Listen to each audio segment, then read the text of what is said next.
prospecting comes first and everything else is second. But we're not skipping prospecting to reply to emails or whatever admin tasks it might be. All that stuff can be done at midnight if it has to be done. But you got to do thousands of letters. It's a numbers game. Today, I'm with Alex Dunn, a top performing agent who consistently ranks in the top 100 agents nationwide. In this episode, Alex covers the #1 door knocking script that builds your database fast without sounding salesy or awkward, the prospecting blueprint he sticks to consistently to generate 5 to 6 listings per month, and the #1 activity every agent should be tracking in their business that almost guarantees they hit their business goals.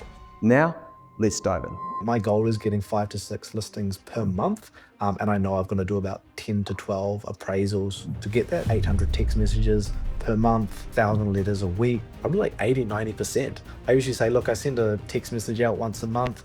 Please don't text me back. I've got 10,000 people that all text me at once. Like, what's the goal? Focus on getting the appraisal. That is the key metric that you should actually be tracking. How many appraisals am I doing rather than GCI? This episode is brought to you by Real Growth. If you're an agent who wants more listings, more income, and you want the exact strategies you can use to achieve success, you're in the right place. I'm Ben Hawkey, and this is the Real Growth Podcast. Hey, before we go on to the strategies, the tactics, and how you're running a successful real estate business, I just want to zoom out a little bit. A lot of agents think about real estate as listing and selling homes. How do you think about it differently as a business that you're operating like day to day? I think it's critical to have that mindset change, is that we're nurturing relationships and giving value to buyers and sellers and having a longer term approach. When I first came into real estate, I tried my best to adopt that, and I've realized that expect nothing for 6 months, but you have to do the activity. So all the little, your letters, the door knocks, the calls, everything like that consistently, and then in 6 months, something might come. So I think that's really important to set up with. And it's just about nurturing relationships. Again, giving value. People want to know what's happening around them. So giving them good information, stuff that's relevant to them, how it actually impacts them. End of the day, people only want to know what impacts them, what's in it for them. Yeah, it makes complete sense. And so when you look around the office and you see new agents starting out, in particular, or maybe agents who have been in it 3 or 4 years, but they're still struggling. They're doing 10 listings a year. Where do you think they kind of make mistakes in relation to what you kind of just spoke about there? I think it's really easy to be busy being busy. You've got all these listings on the go, you're talking to all these buyers and stuff like that, but your prospecting actually falls off. And it's important to realize that what you do today impacts the next 30 days, next 60 days, next 90 days. So it's keeping that activity going. I think a lot of people underestimate the amount of activity it requires to actually keep the prospecting going. I do quite a lot of letters, quite a lot of calls, text messages, all that kind of thing. And people say to me, oh, Alex, I dropped 100 letters, haven't had any callbacks. But you got to do thousands of letters. It's a numbers game. And eventually something will click just by sheer volume. Same thing for text messages and calls and door knocks and all that. So it's about understanding how many hours do I want to work in a week. Let's get all those hours filled with prospecting tasks. After you've called back all your buyers and arranged all your viewings, what else are you doing with your time? There's only so much admin you can do during the day. 100, yeah, okay, 100%. And so you talked about something that's quite traditional in real estate, which is door knocking and letterbox drops. Everyone's doing it. Are you doing anything different, or are you just more consistent? Like, what are you doing differently that it's actually working for you and you're getting the results from? Because a lot of people do it, but they don't see maybe the ROI. So how are you how is this why is this high ROI activity for you? I think it just, like you say, comes back to the consistency of it. It's in my calendar, it's on my KPI sheet every single day to do whatever activity is scheduled for that day. So, for example, my letters every single morning, they go out. first thing I do. That way, that's one piece of prospecting done. If something happens and something blows up and, I have to be occupied the rest of the day, at least those letters are done and out circulating. They're doing something for me. Um, Again, it's understanding, what is your goal for the year, breaking it down to a micro goal for the day, and doing that little steps one by one to make sure you're ticking things off your list. And so when you're door knocking, you're having those conversations. What kind of conversations are you having? Like what's the goal when you're door knocking?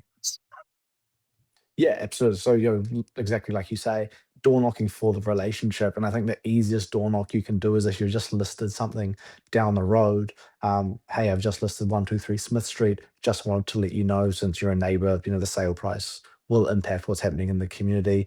Can I keep you up to date with what it sells for? Yeah, absolutely. Okay. Can I grab your phone number? I'll just flick you a text message once it's sold. Done. And then they're in the system, and then every Perfect. month we can do it again. And in fact, I tell them I'm gonna text them afterwards. Most of the time I'll door knock it afterwards and just have that face-to-face conversation. And then who knows, the appraisal conversation might come up, but more often than not, it's just a nurturing contact. But you've made that face-to-face contact. And then I say to them, hey, look, I send a monthly text message out. There's no need to respond to it. It's just monthly updates with what's happening around you. Easy as just starting that relationship. Very easy, very invasive as well. And it's kind of like when you deliver it, you're delivering it in such a manner. It's like, I'm busy, I got to get to the next door. So I'm just going to quickly tell you this information, get your name and your contact. Obviously, I know your address and move on to the next one. You're not sort of hanging around trying to force a conversation. Yeah. Yeah. And that's probably actually I won't put words in your mouth, but where would you say agents are making mistakes when it comes to door knocking? I think they're just trying to push for appraisals all the time, rather than just say, look, this person might not even be thinking of selling, but you don't know what happened in their life in 6 months, 12 months, 2 years time. But if you're in the front of their mind, you're messaging them every week or you're calling them every quarter, month, whatever it might be, then you're first in line for the call up when something does happen. I've always had the mentality that, right now someone's telling me they're not interested in selling, but they come home from work one day and the kids are saying, "Oh, look, we're moving to Australia," or you know, whatever else might happen. They've just sat in 3 hours of traffic and they're just, that's it. I'm sick of this. I'm getting out of Auckland, kind of thing. That happens. I've had numbers of calls like that. They've just picked up my letter after sitting in several hours of traffic. That's it. We're out of here. We're going to the country. So you never know what's happening in people's lives. So just keep the communication going, Yep. building that relationship, giving them value. Make sure we're not just asking them for random appraisals. Hey, 123 Smith Street just sold. This one here just listed. Those little things like that. They're super invasive. Just letting you guys know. No need to reply. On to the next one. Yeah. Makes complete sense. And so now that people are in your database, you said before that you've got about 800 people on your database that you're Yeah, actively keeping in touch with consistently. Um, yeah. what does that look like? Is it how many messages are you sending? Like how often are you calling them? What does that nurture process look like in your business? Yeah. So in terms of text message, I try and get through that whole database once a month. If there's a sale relevant to them, sometimes there's no relevant sale to that particular address, and I'll just roll it on to the next one. They don't. Most people don't know that hasn't got their monthly text message anyway. So once a month, trying to text message that, and then once a quarter, try and get through that whole database. Yeah, that's pretty much the crux of it, and then just letters and door knocks around my just listed, just solds. Yeah. Yeah. And so when you're making those phone calls, I'm really keen to understand, I'm sure agents listening can understand, how do you actually approach the phone call? I think there were a lot of agents that approaching phone calls the wrong way. But how Mm, do you approach it definitely. when you're giving them a call? When you're giving them a call, what are you saying? And is it a long call? Is it a short call? How do you position it? Yeah. Always trying to position myself as the expert in the field. Very short calls. I've probably only around 2 minutes. I'm kind of straight to the point. That's my personality. Um, giving them value straight away. Hey, just letting you know, 123 Smith Street just listed, just sold, whatever it might be.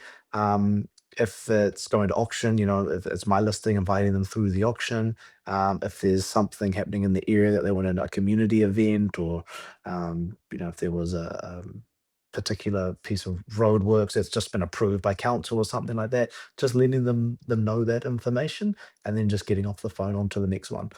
On the odd occasion, that person will be in the mood to chat, or they want to talk real estate, ask about the market, what else we're seeing. So you entertain that conversation, always giving them value. I try not to bring up that, would you like an appraisal thing, unless they bring it up themselves, of course, or it's sort of heading that direction. Oh, look, we're thinking of selling in the, end of the year kind of thing. I might say, hey, look, can I do a quick market update for you to see where you're sitting at the moment? And then later on down the track, we can do something a bit more precise. Something like that. Very simple. Yeah. I think like a lot of agents that I speak to, Oh, they're sorry. very scared of calling people. Sorry. The a lot of agents I speak to are really nervous about making calls, and I think it's for a couple of reasons. One is their database that doesn't actually know who they are, so they're actually cold calling rather than, in your case, you're having Mm, conversations with people who already know you. And then it sounds like one of the biggest other concerns is, I don't think the person wants to hear from another agent, and I don't want to sound salesy. And sounds like you've also kind of navigated that by focusing on just adding value first, and just, if the conversation goes in that direction, let it go. Don't force it. If it's a short, sharp 2-minute call, move on to the next one and just focus on adding value. Does that sound about right? 100%. 100%. I think doing something rather than nothing is always better. Picking up the phone and having a 1-minute conversation that you've said, oh, look, this property sold. Thanks for your time. Goodbye, is better than not making any call. And you never know that someone's like, oh, hey, look, hey, thanks for the call. We are actually thinking of selling. Can you come round? That does happen. But if you don't call, you don't know. Yes. 100%, 100%. And so I think there's a lot of agents, but let's put ourselves in the shoes of someone like yourself who has a lot of listings and they're busy. Now, how do you go about maintaining those relationships with people on your database while juggling lots of listings? Like, is it systems and processes? Is it discipline? What are you able to do to stay so consistent? I think that's probably the key word here, is consistency, Yeah. even when you're busy. It's just setting out your day. What does my ideal week look like? What does my ideal day look like? Putting it in the calendar and just blocking out time. Okay, I know first thing in the morning, I'm going to drop all my letters. And while I'm dropping my letters, I'm calling back all the buyers who inquired overnight. From there, I'm booking in, can they get to the open home? Do I need to book in a private viewing for them? Dropping letters at the same time. Doesn't take much thinking. You're just basically strolling the streets, thinking, what am I looking at? Is this guy, there's a painter there quoting this, there's a handyman there, skipping in the driveway. Okay, note that down. I'm gonna door knock that later. Later on in the week, I've scheduled in my door knocking. I'm getting there, doing the actual work, planning around that. If it's in the calendar, it doesn't get missed. Prospecting comes first and everything else is second, but we're not skipping prospecting to reply to emails or whatever admin tasks there might be there. All that stuff can be done at midnight if it has to be done. Yes. Yeah. I think the idea that you're planning your day out and then sticking to it, probably the key, sticking to the plan is Yeah, compounds over time. And then, absolutely. someone comes to you and go, Alex, how are you so successful? It's like, well, I've been consistent for 3 years. I've never, missed a beat, or like I hardly ever miss a beat. Yeah. And as a result, um, you know, that I'm reaping the rewards now from the seeds that I sowed 3 years ago, having these conversations, whether it was a door knock or a call or whatever it might be. Before we move on with the episode, I just want to share something genuinely useful, especially if you're a real estate agent or a real estate business owner. Now, after analyzing over 2,000 property listing campaigns, we found something most agents miss. 20 to 30% of buyer inquiries are coming from local homeowners. And around 10% of those homeowners go on to sell their own property within the next 12 months, which means your future listings are often already sitting amongst those buyer inquiries. You just don't know who they are and how to uncover those opportunities. And that's why we created the Level Up Listing Toolkit. It's a free resource we have created that will show you how to identify those homeowners, nurture them properly, and ultimately convert them into future listings. You can download the toolkit by clicking the link in the show notes below, or if you're on Instagram or Facebook, just comment the word toolkit and we'll send it directly to you. All right, back to the episode. So, I'm keen to move it away a little bit now and look at the social media side of things. You're very active on social media. You have a bit of you have a marketing background. I'm aware. So what what are you doing from a marketing perspective that you think is allowing you to kind of position yourself as a local real estate expert? Because it sounds like you're trying to, whatever you're doing, whether it's face to face, whether it's a letterbox drop, whether it's over the phone, you're always trying to position yourself as an expert. Are you kind of scaling that onto social media as well, and trying to leverage social media to communicate that same? And how are you doing that? Yeah, absolutely. Like you say, I think the most recent videos that I did, I just went onto a public forum and just searched by like the top asked questions. And I just took all those questions, said, okay, I'm going to answer those on video. That's how I'm going to position myself as an expert in the field. I'm very aware that whatever you put out on social media has a very short shelf life. So I know that it needs to support everything else that I'm doing, but I'm not expecting those pieces of content that I'm putting out to then result in phone calls and listings and sales and all the rest of it. It certainly does help. I have a lot of people come up and say, "Oh, I've seen your videos, it looks great, blah, blah, blah, blah, blah." But they're not saying, "Hey, that's a great video. Can you list my house?" But it's a layering approach. Social media, when you put something out, is working while you're not. It's out there doing something, it's showing your face. You'll see a lot of the videos I put out is sort of a little bit closer, showing my face. My face is on all my letters, my text messages, and when you say the footer of the text messages got my name in there. So trying to reiterate all those kind of things. It's a layering approach. Social media, I don't feel is going to get me listings straight away, but you've got to be there and just showing your presence, showing that you're the expert in your field. It's everything working in combination that allows you to build trust and be positioned as that local real estate expert, doesn't it? Absolutely, absolutely. So, mate, if you were to go back and start real estate all over again, is there anything that you would do differently? Something that you've learned the hard way. You're like, now, shit, if I was starting today, this is 100% what I would do to get to where I am a lot faster. You know, is it if just as for the newer agents out there or agents who are a bit stuck in a bit of a lull at the moment? What would you do if you were Yeah. getting started again today and no one knew you in the local market? Yeah, stick to the foundations, your letters, your door knocks, your calls, make that a priority of your week. Doing your sales, doing your contracts, all that kind of stuff, in my opinion, is secondary to actually generating new contacts, new business. Um, Set your goal out. So, what's your annual goal? Break that down to what does that equate to monthly, weekly, daily, and that's all your activity that you're doing, moving towards that, ticking off the numbers of that you got to do, whether it's X amount of phone calls, X amount of texts, door knocks, blah blah blah, and just moving towards it. Just make it the sole focus.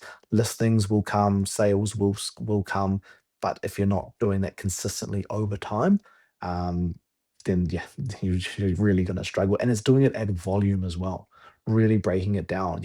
I know how many letters I got to drop. I know how many calls I got to make every week, door knocks, text messages every single week, because that equates to one listing, and I got to do X amount of listings. Sorry, one appraisal, and how many listings I got to get, and then how many listings I need to get X amount of sales, so on and so forth, to get to my annual goal. Do you want to break down the percentages for us? Don't you have to tell us your annual goal, but what if you were to work or if you were to work backwards, like, okay, if you want to make, let's just say you want to make 50 sales. I don't, you tell me the number, but like if you work back for us, just so we Yeah. can see kind of what the types of numbers that you're actually doing. Because some people might think, oh, if I need to, I want to do 50 sales, I'm going to need to do 60 appraisals. They're like, let's Yeah, set out yeah, the yeah. reality here from your perspective. Yeah, absolutely. So my goal is getting 5 to 6 listings per month, and I know I've gotta do about 10 to 12 appraisals to get that because of the conversion rate. Um, from there, that means I've gotta do about 800 text messages per month, 1,000 letters a week, so that's about, what's that? 4,000, 4,500 a month that we gotta do. Phone calls, couple of hundred of those as well. Door knocks as well. I think I'm looking at around 50, 60 door knocks a month as well to make sure I'm getting that number of appraisals because that then equates to listings. And looks, some months you'll have less number of listings, other months you'll pick it up, you'll have more appraisals, less appraisals, but it's an averages game over the course of a year. That's what we're aiming to get. And if you're tracking it properly, and you're hitting your numbers and not getting your results, then it's about stepping back. Okay, what's my script? Do I need to look at my letter? Do I need to look at the value that I'm putting out there? Am I giving enough value? What am I saying to people? Look at my listing presentation. There's something wrong there. Where am I missing? What am I skipping? And I think that's a really powerful thing is actually self-reflecting. What can I do better um, to really get that cut through and get that number of appraisals, get that number of listings, get the number of sales. I think you've given everyone a bit of a wake up call there on the reality of what you need to do in order to achieve those types of numbers. So I appreciate that because like I found that interesting as well, just listening. What do you actually need to do if you want to get 5 to 6 listings a month? This is the type of activity you need to do. And you're lucky as not lucky, you worked hard. You've got a foundation of 800 people Mm. on your database to text. So if Mm. someone's just starting out, would their priority be to try and build the database? Like what if you were like one piece of advice who's someone they've either been in real estate and they've moved to a new area or they're just starting out in real estate. What's your one piece of advice that you would give them if they want to build a long-term sustainable business? Yeah, yeah. So I think one thing that I wish I did when I first started out, and I recommend to everyone who asks me what they should do, partner with another agent in the office and just say, look, I just want to come to an appraisal with you. I just want to hear how the conversation goes. I want to see what you're presenting, how it all works. And then say to them, I said, look, I would like to door knock the street before or after the appraisal and just see if I can generate us some other business. And it's a very simple script. You knock on the door of the same street that you're doing an appraisal for. It's like, hey, look, um, sorry to bother you, whatever your opener is. My name's Alex. I'm calling from Ray White. I'm just doing an appraisal down the street from you. Would you be interested in an updated market appraisal at the same time? They might say yes or no, whatever it might be. I say, oh no, we're not selling. Okay, that's fine. Mr. and Mrs. So and so, they're not thinking of selling as well. They just want to see where they're positioned in the market. Yes, no, whatever it may be. Goal is, can I get your contact information? Just let you know what's happening around you. Very innovative. Very easy script. Start building that database. And it sounds like as well, would if you don't have any listings, would you ask that business partner or the person that you're working with to door knock around their listings and their sales so you can build the pipeline that way, like you 100%. mentioned before? Yeah, Yeah. if they're super And busy, and they what does may that not be script like doing. if you're doing?